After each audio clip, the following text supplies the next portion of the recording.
close till I get up. Time is barely on our side. এখানে আমি 3 থেকে 400 গ্রাম মতো সদনা ফুল নিয়েছি। ফুলগুলোকে ভালো করে বেছে পরিষ্কার করে ধুয়ে নিয়েছি। ফুলগুলো কুড়োনো তো, এর মধ্যে অনেক শুকনো ফুল থাকে, নোংরা ডান্ডি থাকে, ওগুলোকে সব ভালো করে বেছে ধুয়ে পরিষ্কার করে পানি ঝরিয়ে রেখে দিয়েছি। আজকের রেসিপি আমার সজনে ফুল ভাজি। তো চলো আমি রান্নায় চলে যাচ্ছি। চুলায় একটা হাঁড়ি দিয়েছি, হাঁড়িতে পানি দিয়েছি, পানিটা ফুটিয়ে এসছে। যে সজনে ফুলগুলো আমি ধুয়ে রেখেছিলাম এর মধ্যে দিয়ে দিচ্ছি।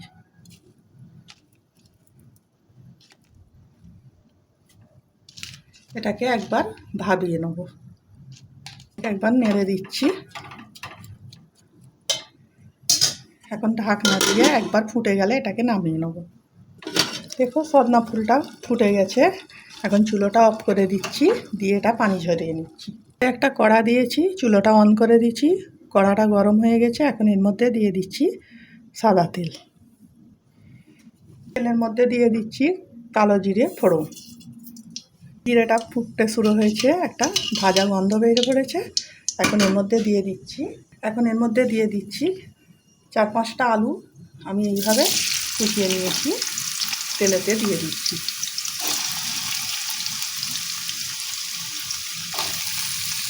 আলুটাকে তেলের মধ্যে ভালো করে মিশিয়ে নিচ্ছি।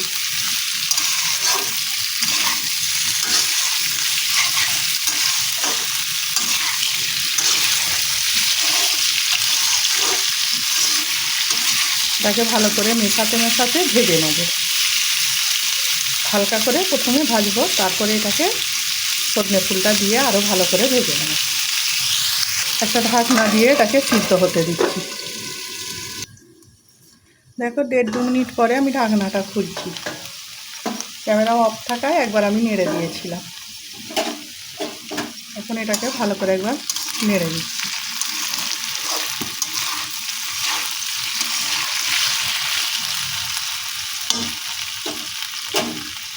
এখন এর মধ্যে দিয়ে দিচ্ছি একটা মিডিয়াম সাইজের পেঁয়াজকে অর্ধেকটা নিয়েছি, এইভাবে পাতলা করে কুচিয়ে নিয়েছি। এর মধ্যে দিয়ে দিই, পেঁয়াজটা ভালো করে মিশিয়ে নেব।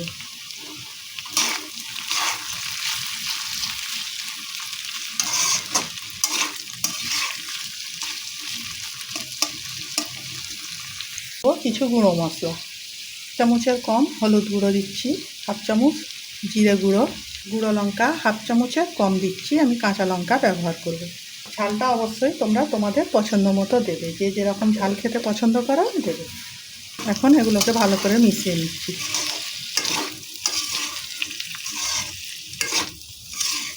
হয়ে গেছে মেশানোর পরে, মশলাটা দিয়ে মেশানোর পরে তেলটা একটু কম লাগছে, আমি আরও একটু তেল দিয়ে দিচ্ছি এর মধ্যে।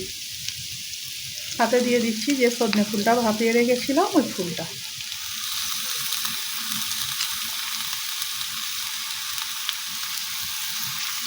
এখন চুলার আঁচটা জোর দিয়ে দিচ্ছি, দিয়ে এটাকে ভালো করে মিশিয়ে নিচ্ছি। বন্ধুরা এই সিজনে এই সজনে ফুল একবার ভেজে বা রান্না করে খেয়ে দেখবে। এই সজনে ফুল অনেক উপকার, খেলে অনেক উপকার হয়। এই সজনে ফুলটা একটা হিসাবে ওষুধ।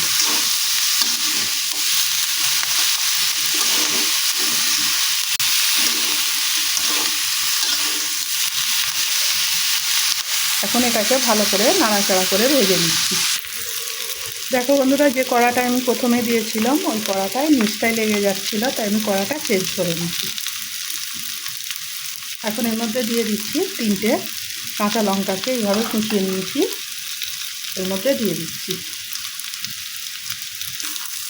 এটাকে ভালো করে এর সঙ্গে মিশিয়ে ভেজে নিচ্ছি।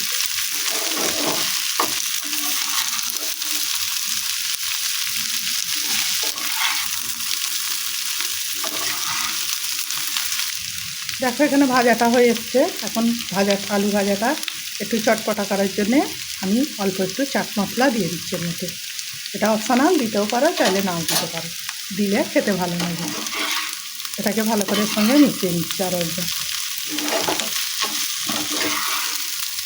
বন্ধুরা আমার আলু ভাজাটা প্রায় হয়ে এসছে, তবে আমি আসল জিনিসটাই দিতে এর মধ্যে ভুলে গিয়েছিলাম। এখন দিয়ে দিচ্ছি যেটা নুন। নুনটাই আমি দিতে ভুলে গিয়েছিলাম, রান্নার শেষে দিয়ে দিচ্ছি।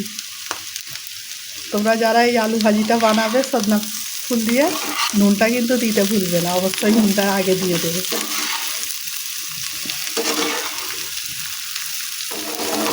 নুনটা দিয়ে ভালো করে মিশিয়ে ভেজে নিয়েছি। এখন ভাজাটা আমার হয়ে গেছে, চুলাটা অফ করে এটাকে তোমাদের প্লেটে তুলে আমি দেখিয়ে দিচ্ছি। একটা প্লেটের মধ্যে আলু সজনে ফুল ভাজিটা তোমাদের, কে কে সজনে ফুল ভাজি খেয়েছো আমাকে কমেন্ট করে জানাবে। ভিডিও যদি ভালো লাগে থাকে লাইক কমেন্ট শেয়ার করে দেবে। আজকের ভিডিও আমার এইটুকু, আগামী দিন আসবো আর একটা ভিডিও নিয়ে। সবাই ভালো থাকবে, সাবধানে থাকবে।